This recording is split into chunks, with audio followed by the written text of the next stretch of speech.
Bismillahirrahmanirrahim. Assalamualaikum warahmatullahi wabarakatuh. Terima kasih kepada Ibu Coach.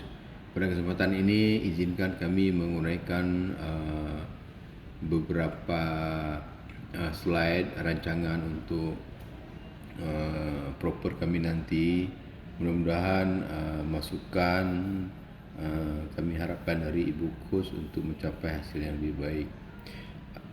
Latar belakang kami melakukan aksi ini adalah karena selama ini kita melihat bahwa keadaan UMKM seperti serba tanggung, ya, tidak mencapai hasil yang optimal, terutama untuk mencapai kemandirian ekonomi pelaku UMKM.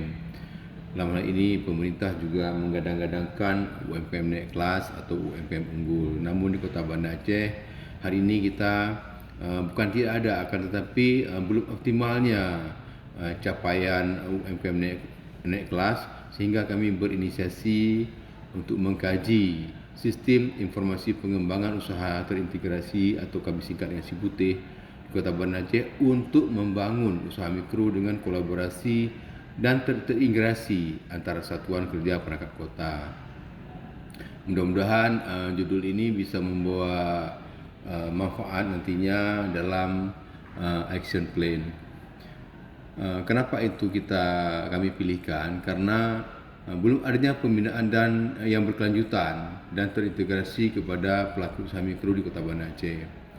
Kemudian pembinaan oleh dinas dan kolaborasi dengan stakeholder juga terbatas. Kemudian standarnya juga belum ada. Kemudian standar penilaian juga belum kita tentukan dengan baik. Kemudian juga kurangnya sumber daya serta standar pendampingan yang kita miliki juga tidak tepat sasaran. Kemudian ini semua disebabkan karena tiga faktor. Yang pertama adalah terbatasnya modal, kemudian pemasaran dan akses pasar, kemudian keterampilan dan pelatihan yang terbatas.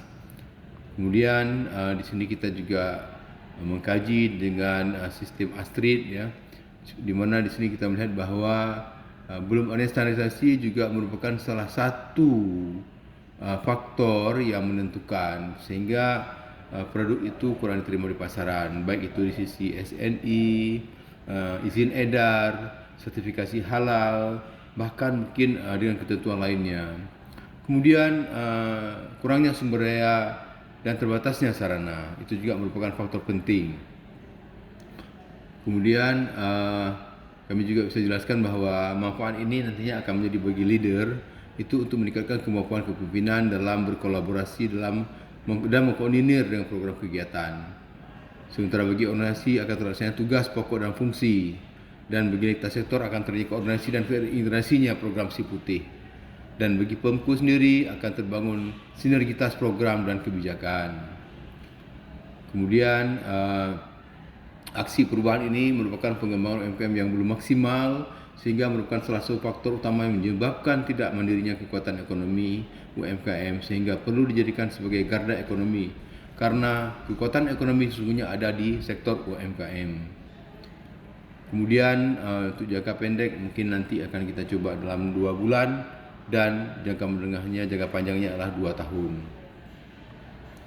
Kemudian ini merupakan milestone, ya, tahap penyamaran persepsi, kemudian ada tahap pelaksanaan. Di tahap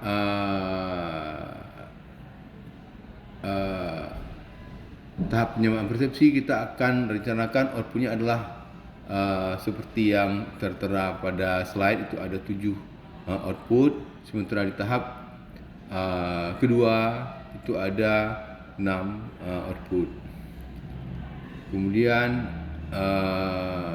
stakeholder juga bisa bekerjasama dengan stakeholder internal serta dengan stakeholder eksternal. Mungkin ini karena waktu yang sangat terbatas, ini yang dapat kami sampaikan. Mohon arahan dan perbaikan ke depan. Terima kasih. Wassalamualaikum warahmatullahi wabarakatuh.